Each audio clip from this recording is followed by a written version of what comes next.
That was abrupt. Hello, everyone. I was just listening to some music before, and I thought, right, this song will finish. It's fine. And then she just started again. So, yeah, that was interesting. I was unmuted, ready to go. Welcome back, ladies and gentlemen, or something like that. And then you can't. This ruined my big intro.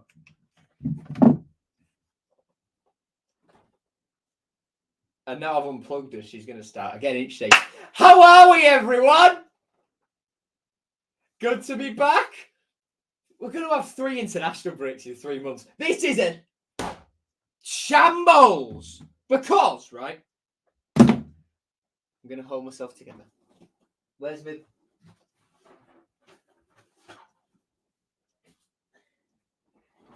Doesn't matter. I'll be fine. Virgil van Dijk's having a whinge about fixture scheduling, right?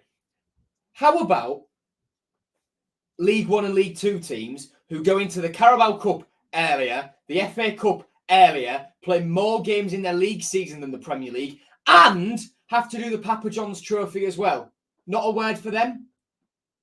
If it's too much, right? If it's too much, why don't you focus your attention on UEFA changing the Champions League so there's more games? But we do. Shut up.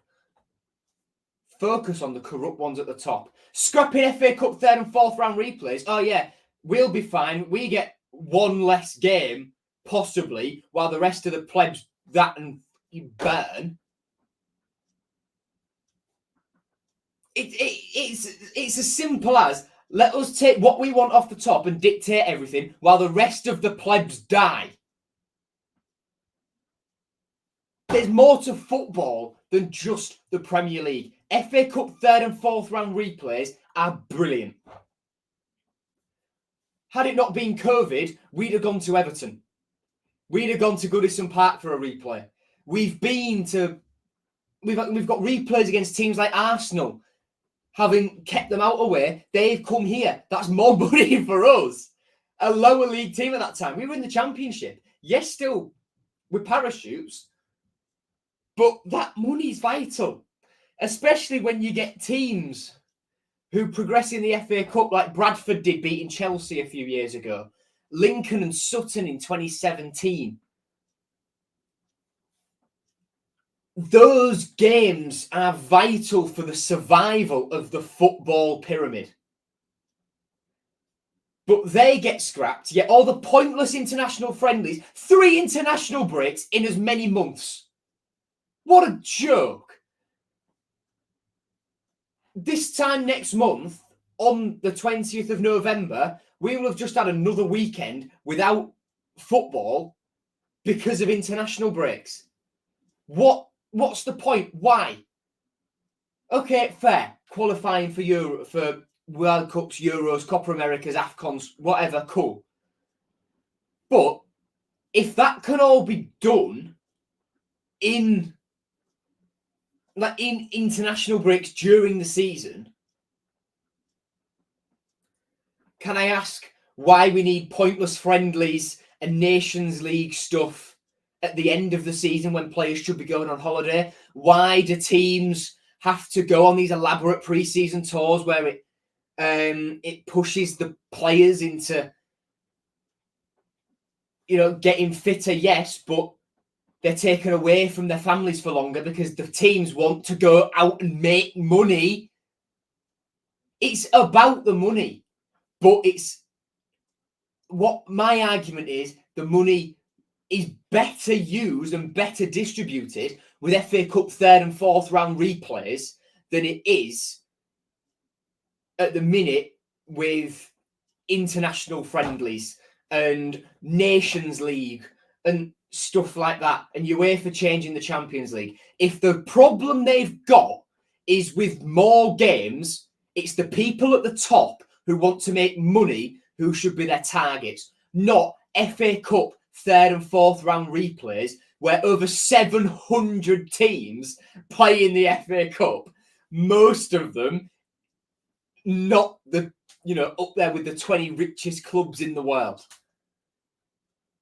That money generated from one of those 706 teams or whatever it is, playing a Man City or an Arsenal or a Man United, a Liverpool, a Tottenham, a Chelsea, a Newcastle, twice, once away, giving their fans a great day out and a bit of money for the club, and then at home, where they are the biggest beneficiary of it when it's at home. If they make it doesn't make sense.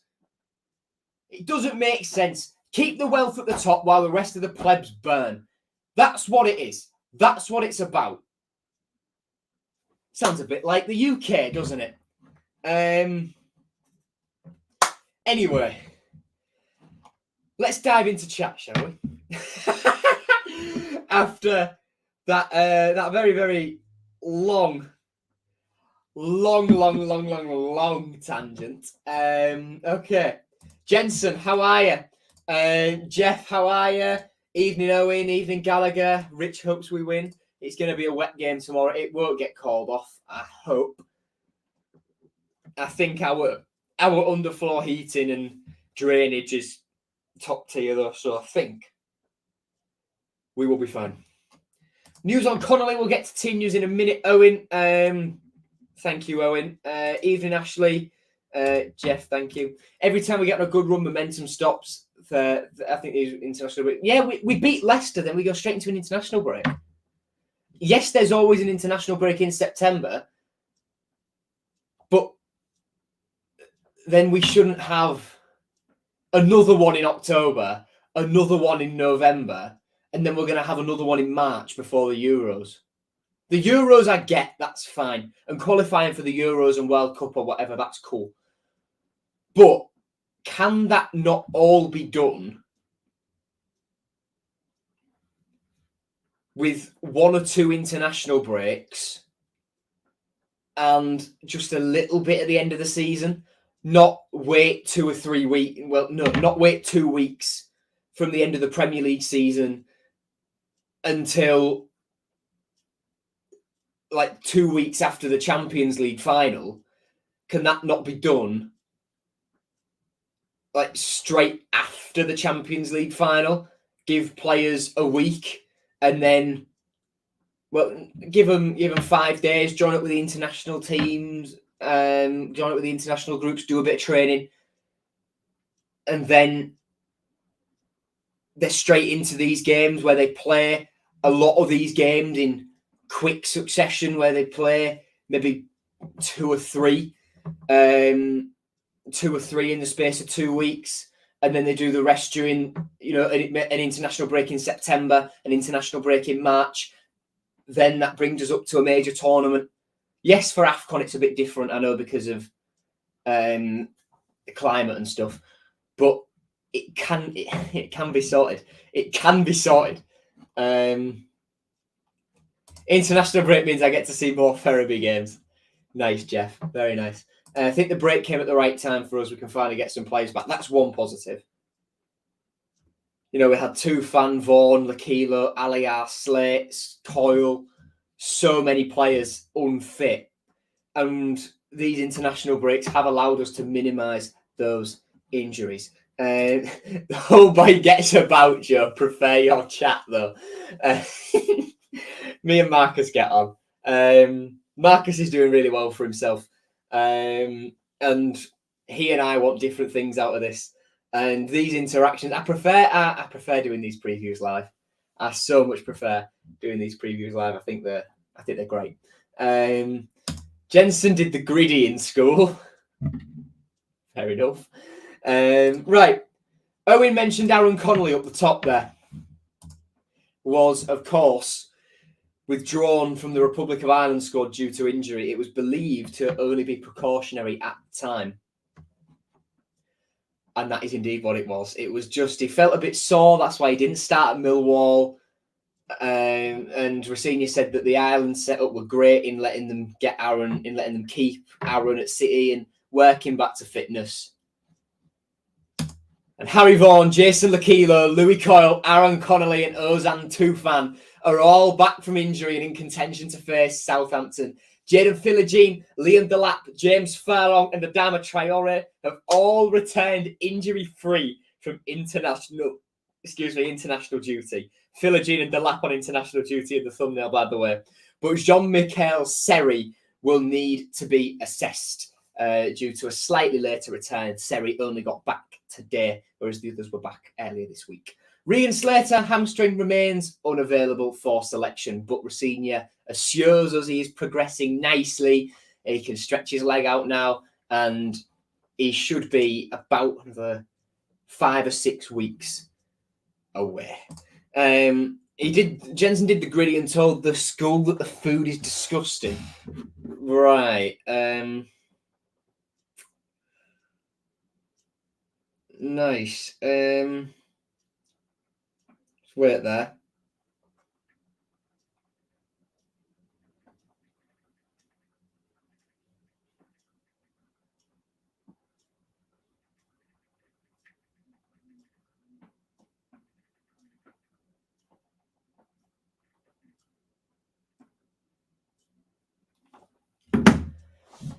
That's that out of the way. I want to see Furlong play. So do I. And I think his time will come. Rossignol spoke about this before Millwall. He says, with young players, it's waiting for that right opportunity, and it will come. I think Birmingham might be that game. I think that game might be Birmingham. I don't think against Southampton it's the right time to do it. That's what I'll say. Hope Harry gets on, so do I. If it were up to me, Harry Vaughan would be a starter week in, week out in this team. I think the lad is absolutely mustard. Coming through the academy, did so well. Speaking of which, academy update. I have been given some juicy information. You may, if you're aware of the under-21s, you may be aware that Bora Eidenlech was absent from the under-21s team on Tuesday. He was at the game, though. His mum was with him. His mum's flown over from Turkey to see him. But Bora was absent for a reason not injury-related. For most of this week, I think, and a bit of last week as well, Bora Eidenlech has been training with the first team. How cool is that? Bora's been up with the first team for a sustained period of time. I love it. I think that's remarkable. Yeah. I think Bora will be great. I think when the one game I've watched him play, he was involved from the left flank. He wasn't scared to drift into the middle and influence play. He looked lively, but the goal or assist just didn't come for him.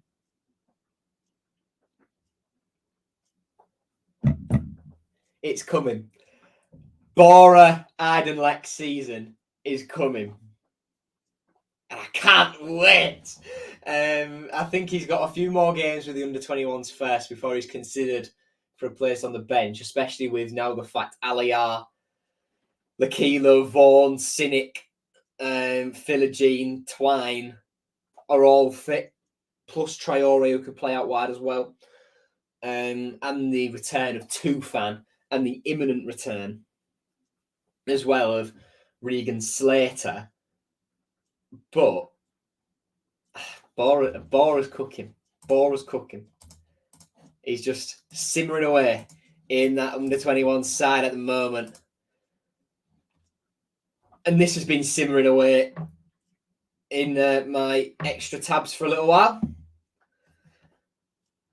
Jeff Eltringham. Unsure what to make of that. I think we've had him this season, and was he not the referee at Norwich? Was he not the referee at Norwich, chat? A little part of me thinks he was. If I go to that preview,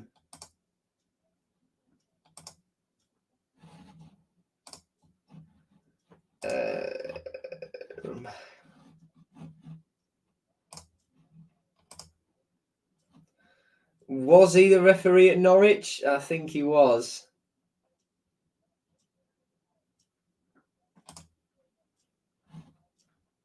No, it was Keith Stroud. Which game was Jeff Eltringham the referee of then?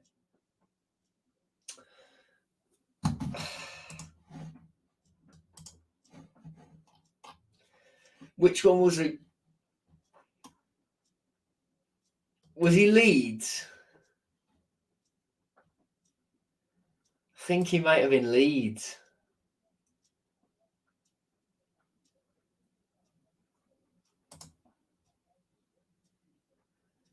I'm checking. No, that was Stephen Martin.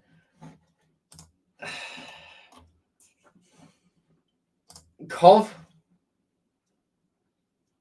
Was it Cov? No, that's Tony Harrington. Which game was Jeff Eltringham the referee of? I can't remember. Fenner and Hull City. Big love. Thank you for that Turkish flag. Absolutely no bother. Just read Uriel Thauvin returns end of Jan. Looking forward to actually seeing him wear our colours. Any news on his loan stats?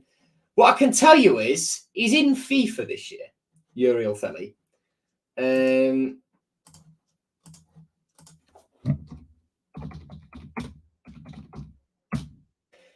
If I'm honest, I think we'll see Uriel go over to Shelburne first. Get his work permit points and etc. His contract is up at the end of next season.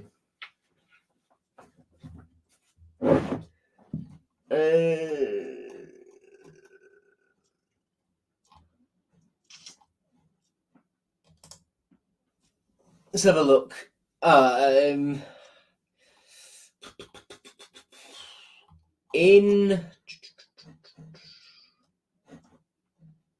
It says he's played 11 times for them so far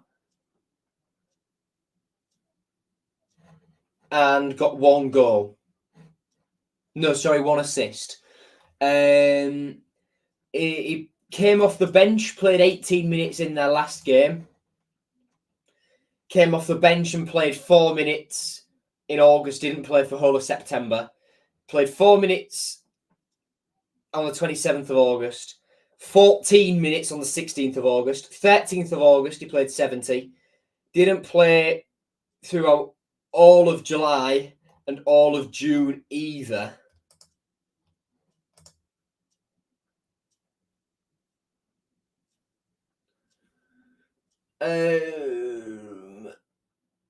Was he...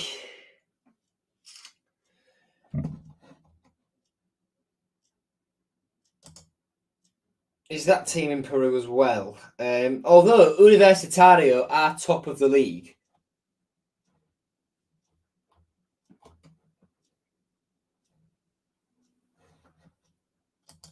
I don't really know how he's doing, to be fair. 4-3. That's an interesting prediction. Well, Slater injured, though. Come on, City. I love that Sanan.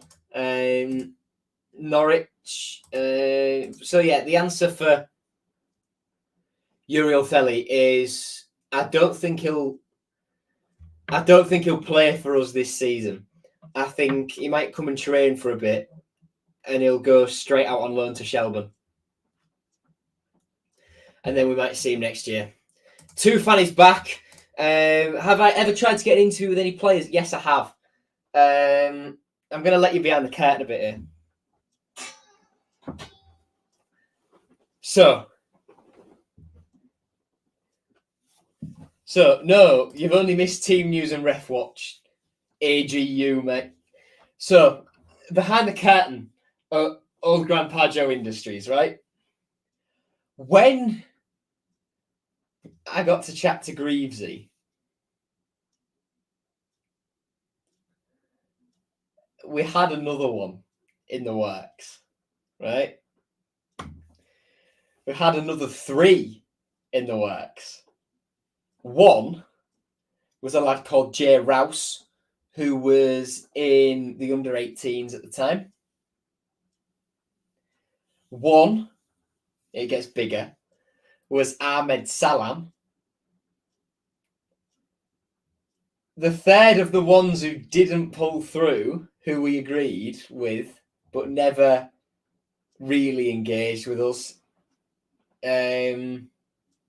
By the way, out of the 3, Greavesy was top in terms of replying to messages and that kind of thing, all that sort of stuff. Engaging, sorting out dates and stuff like that. Yeah, Greavesy was top. After that, it was probably Rouse, because whenever I proposed a date, he would always have a good excuse. Like, one of them was, if it were your average day, I'd have done it. But the under-18s, the day before, we fly out to X place for pre-season. All right, that's fair. Salam and the third one were up for it, but whenever I proposed a date, they would just say, "I'll let you know," and would never get back and confirm. Salam was the first of those 2. This one will blow your minds. The second of those 2, he made his professional debut for Hull City in the January. We were going to do the interview in like June, late June, early July time. It was in the FA Cup against Millwall that he made his debut. That player was Keane Lewis Potter.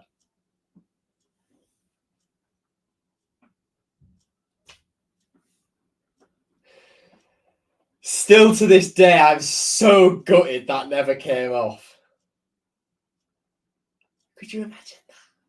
KLP.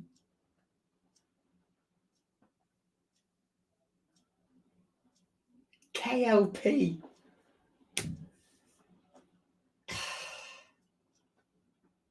It was so close. It was so close. Everything was agreed apart from the date.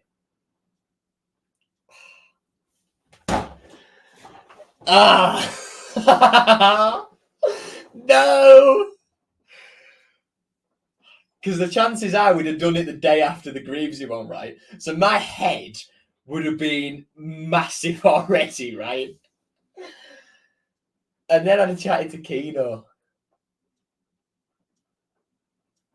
It would have been so good. But,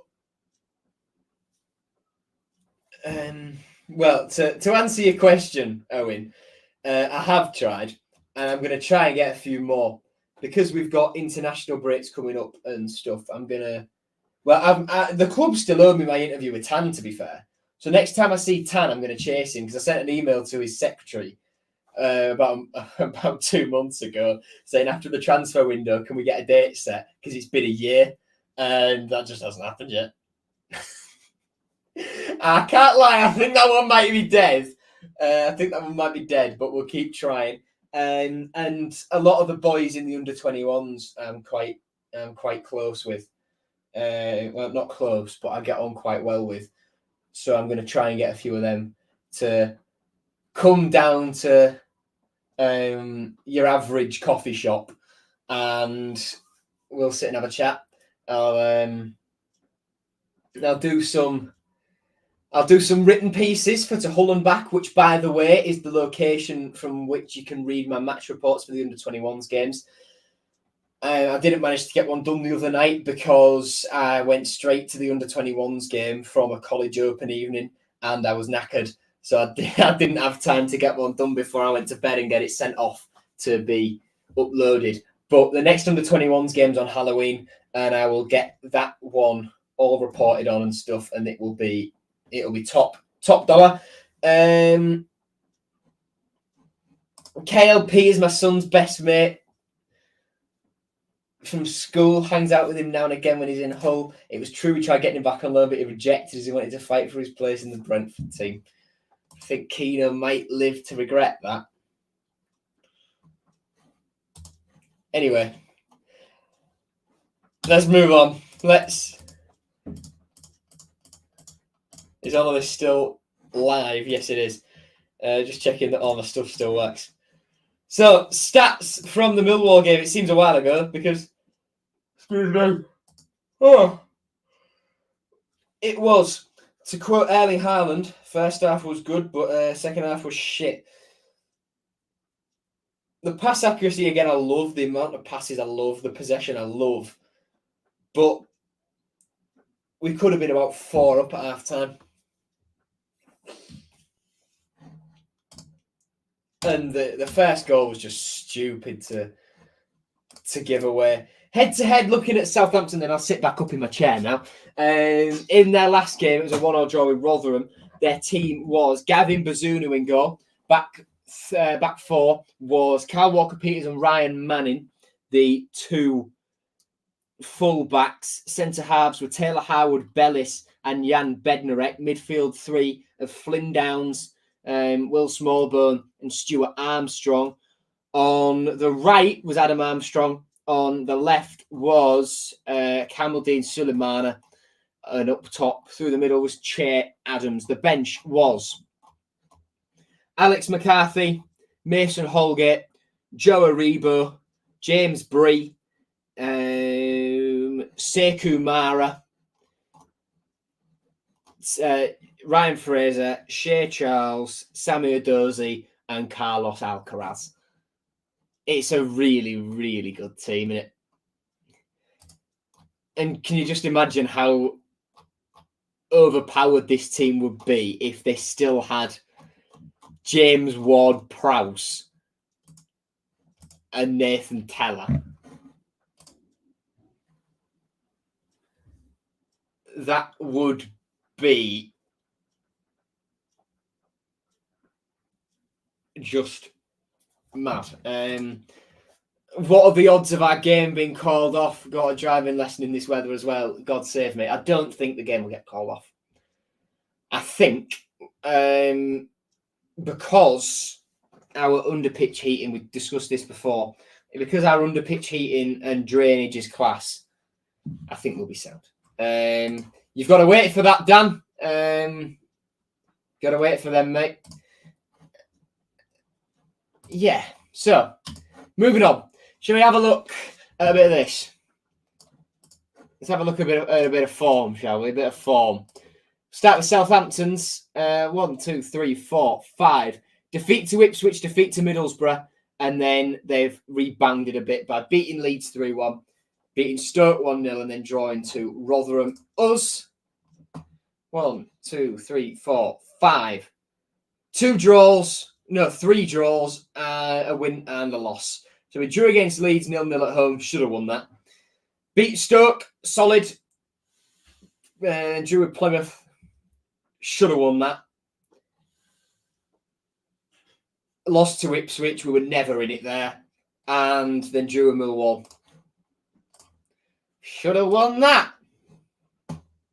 Rotherham's has been called off, yes. Their stadium is quite sort of in the wind. Like when fans are chanting and jumping up and down, you do feel the whole thing move.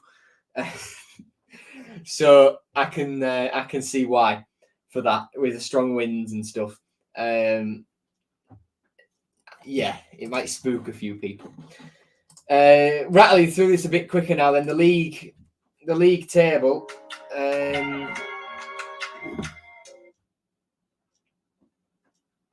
My phone just started playing music. That was weird. Better not get claimed for that. Anyway, league table. Leicester and Ipswich are romping it.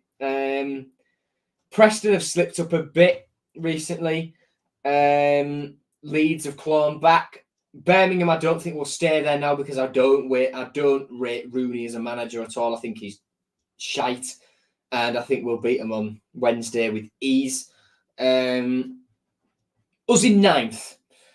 I'm going to be honest. We should have more points than we do, yes. But I think this area of the table is about where we'll end up at the end of the season, right? Because we're still a work in progress. We're still a work in progress. We're not finished yet. We're still away. We've still got a way to go. So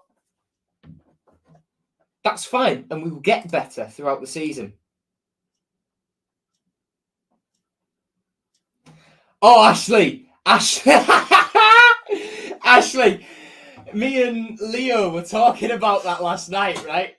And I went back through, found the edited clip, and then I went back through some chats with a few mates, and I found the original unedited clip.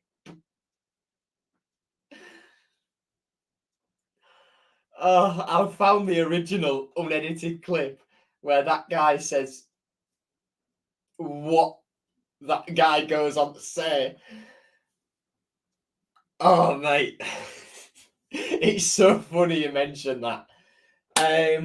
Context on the reaction to the Grant McCann getting sacked rumours stream at the end of January last year.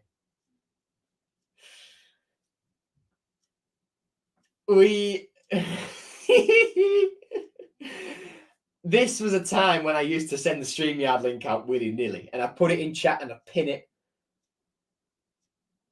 and all that kind of thing.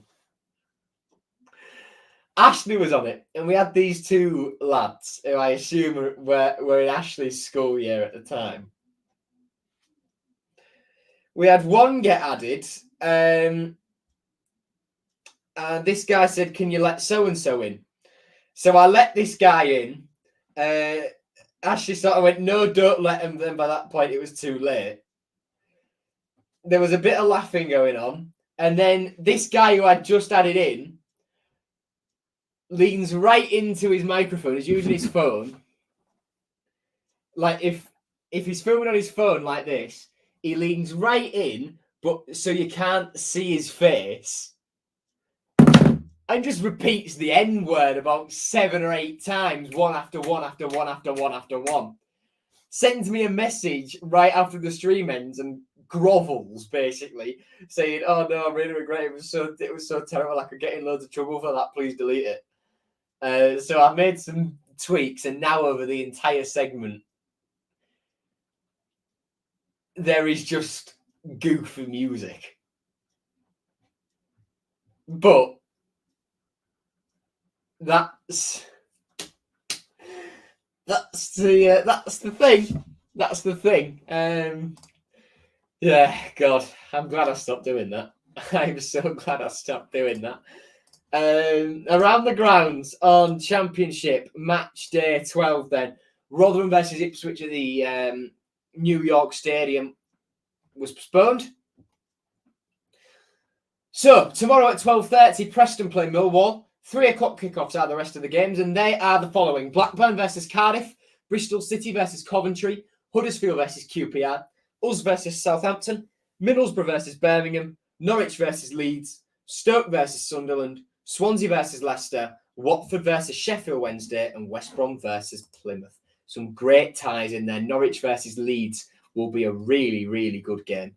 And interesting to see how Sheffield Wednesday get on under Danny Rowe as well.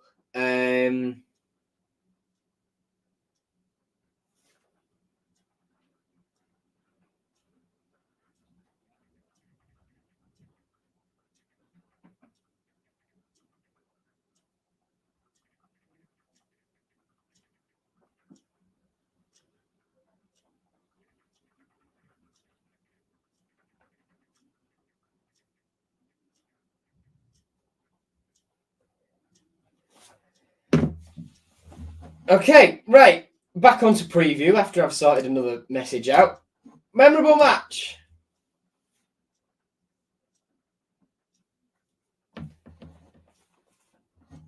We're going back to our last win against Southampton.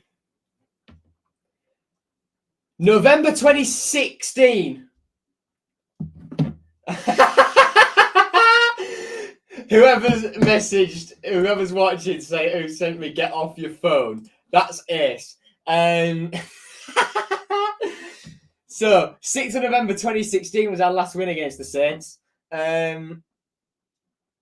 The stream needs you. Well, I'm focused now. Stop messaging me. So Charlie Austin, with his usual little pull his hamstring celebration, gave Southampton the lead from the spot after 6 minutes. And 2 goals in 2 minutes from Robert Snodgrass and Michael Dawson in the second half would give us the win. Our team that day, David Marshall in goal, back three of Harry Maguire, Michael Dawson and Curtis Davis. Midfield 3 of Henriksen, Livermore and Ryan Mason. El Mohammadi on the right, Klukas on the left. And up top, Abel Hernandez and Will Keane. How weird. On the bench for City that day, Eldin Jakupovic, the keeper, David Myler, Robert Snodgrass, Diamersi Mbakani. What a baller. Josh Timon and Jared Bowen. Why is my phone going mad? It's buzzing on my watch. Josh Timon and Jared Bowen on the bench with Mike Phelan in charge. I missed out on a Myler shirt from this season the other day. I was fuming. It was a bid on eBay.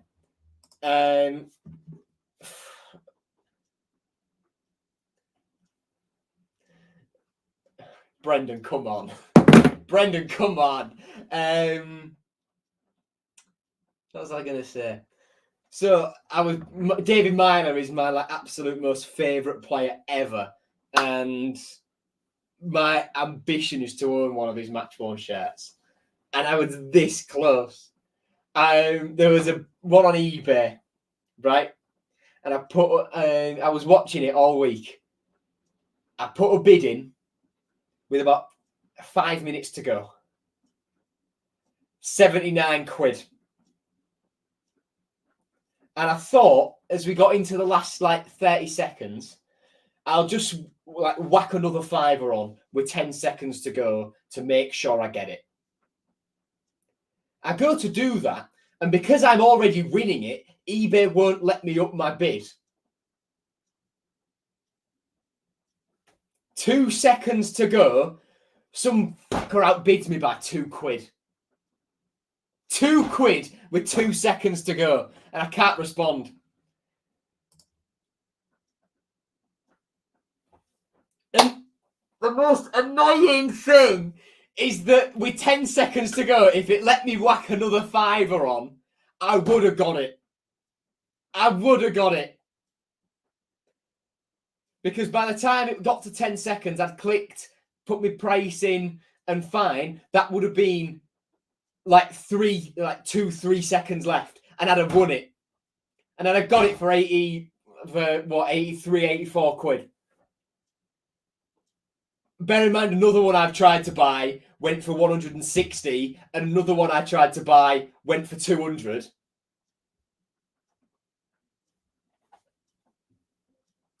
I was so close. So close.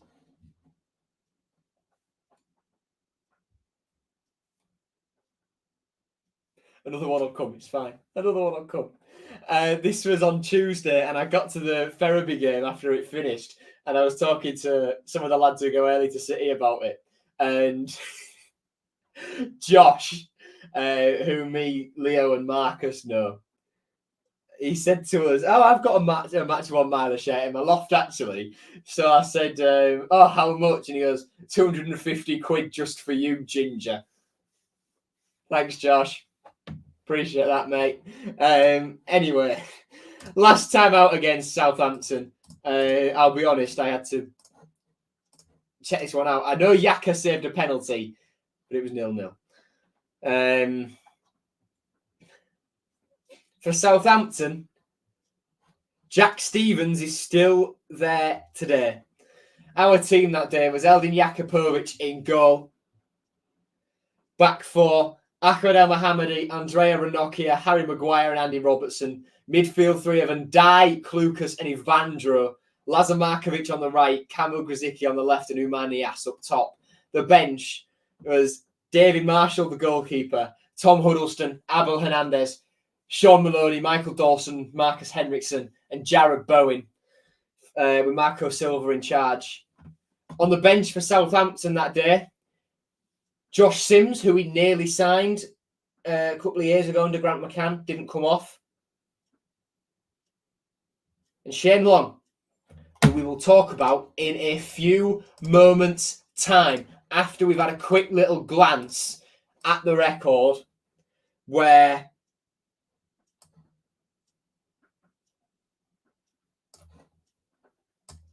look at all the red. 6 consecutive defeats against Southampton between 2011 and 2015.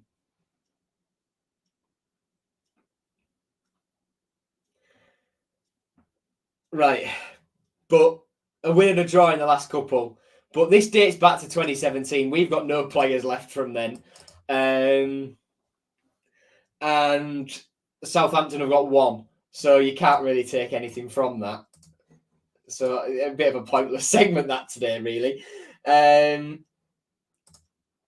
Shared shirts, I mentioned it earlier. Once I've said it properly. Shane Long, signed for us in January 2014, left us in August 2014. 3 days after John Eyre, the bloody first team kit man, printed me Shane Long's name and number on the back of my new home shirt. And he didn't think to mention anything. Cheers, John. So that's a season that I've got 2 home shirts from because I went and got it changed and got Avalanders printed on it after buying a new shirt. The only other season I've got 2 home shirts from, apart from last season where I've got that one that's hanging to dry there and 2 fans match issued one against Fulham. The only one is our League One title winning season when I had a shirt and then I bought the one where you had the champions lettering just here. Anyway, Shane Long, 17 appearances. That's all he played for us. One of those games was in the Europa League. None of them were in the FA Cup. He scored 4 goals. It feels like he scored so many more than that. And I think he would have gone on to score so many more than that had his wife liked Hull more, because that's why he left. Yeah, she didn't like Hull, so she wanted to move back down south. He left us and joined Southampton in 2014. He was with them through to 2022. 245 appearances, 37 goals. Left Reading in the summer. Owen? I don't know. Honest answer, I don't know. Anyway, moving on to my predicted team. In some form of 4-3-3, 4-2-3-1, whatever, by Rosie. In goal, Ryan Alsop. I think I've fixed the random Tyler Mortons and Liam Delap's flashing up as well, which is nice. And right back, the captain, Louis Coyle. Centre halves, Jones and Greaves. At left back, Ruben Vinagre. Holding midfield, Tyler Morton. Central midfield, Tufan and Twine. On the right, Lakilo, I think, will come in. Reason for that is Rossini has been raving about him and how close he's pushing for a start. So I think he'll get one tomorrow. On the left, Jaden Philogene, and up top, Liam Delap. The bench, Matt Ingram, Sean McLaughlin, Greg Doherty, Aliar Syed Manesh, Adama Traore, Dokan Sinek, Harry Vaughan, Cyrus Christie, and Aaron Connolly as well. Strong team. It's a very strong team. Very, very, very strong team. But so is Southampton. So get your predicted scores in the chat, everyone. We'll have a look at them before we wrap this stream up. Well, I do. I'll have a quick little glance. All the messages Brendan sent. I love the spam.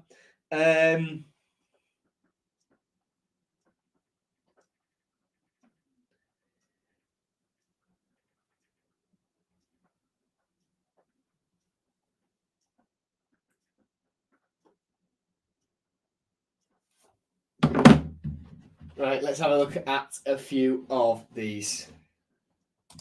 Neil says 2-1 Saints. Jeff says 4-3. Auto-generated user 2-1 City, 2-fan brace and 2-fan own goal. How bizarre. Jensen says 2-0.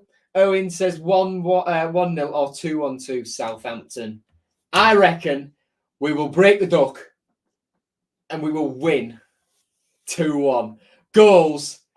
Jaden Philogene, and I think off the mark in black and amber, will be Scott Twine. I think it's coming. Actually, 0-0 Twine last minute post hits. Just as I said that, man. Oh, Christ. Gallagher says 1-0 City. I think 2-1 City. Love that. See you for the Matchday vlog tomorrow, folks. Been great to be back, and I will see you tomorrow for the Matchday vlog, and I will see you on Tuesday for the next of the live preview installments. Take care, all, and got out of focus. Typical. It was going to happen at some point. It's happened right at the end as I'm signing off. Up the Tigers! Goodbye.